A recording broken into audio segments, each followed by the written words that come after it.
Every single successful app at some point hits a wall.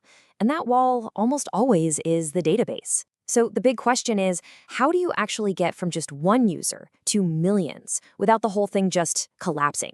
Well, today we're going to walk through that exact journey, step by step. We're basically using the blueprint from the book Scaling a System from Zero to Millions of Users. Right, so how does this actually happen? Where does an app first start to crack under the pressure? Like I said, it's a journey every single successful application has to take. And that first big hurdle, it's the database. Now, to make this whole thing really click, let's use a simple analogy to guide us. Okay, so think of your entire system, your whole application, as a tiny small town post office. When it first opens, you've got one person behind the counter, right? They can do everything. Sort the mail, sell you stamps, hand out the packages. It's super efficient, super simple. And that, right there, is our starting point. One server doing all the work. So this is what we call the all-in-one beginning. You've got one server to rule them all. In the early days, life is just beautifully simple. You've got this single server, and on that one machine, you're running everything. The web app, all the logic, and yep, the entire database. It's all just crammed into one box.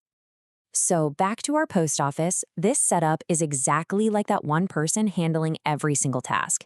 It's simple, it's clean, and you know what? It works perfectly for a while. But what do you think happens when that sleepy little town starts to boom? All right, you guessed it. This is where we hit the first wall, and the bottleneck starts to show.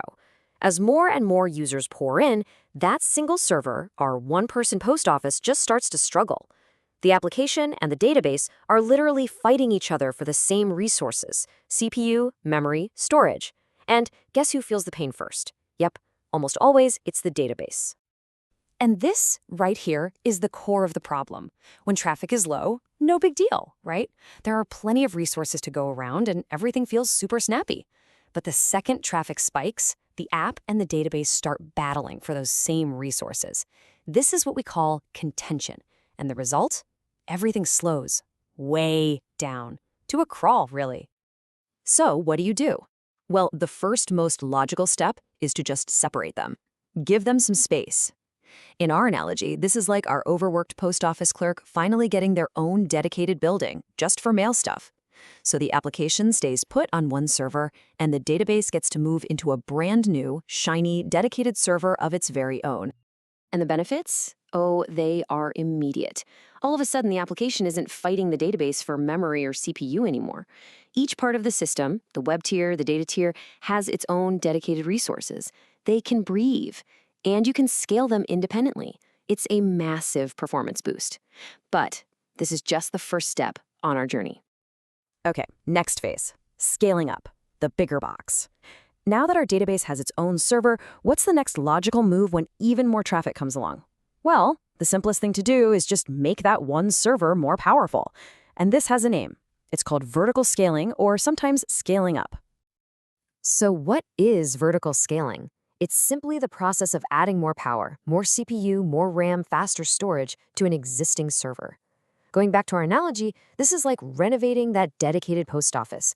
We're making the building bigger, adding more sorting tables, bringing in faster equipment, but it's all still happening in that one single location. It's a really simple concept, but, and this is a big but, it has some pretty critical limitations. So let's look at the pros and cons. And here's the big trade-off. Scaling up is simple, for sure.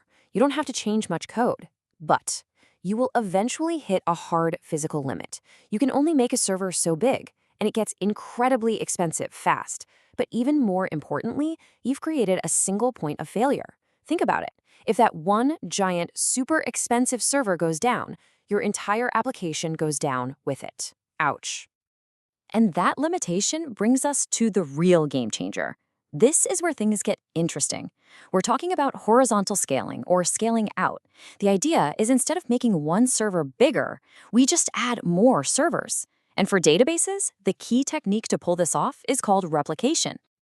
Now, the secret to why this works so well comes from a really simple observation about how we all use apps.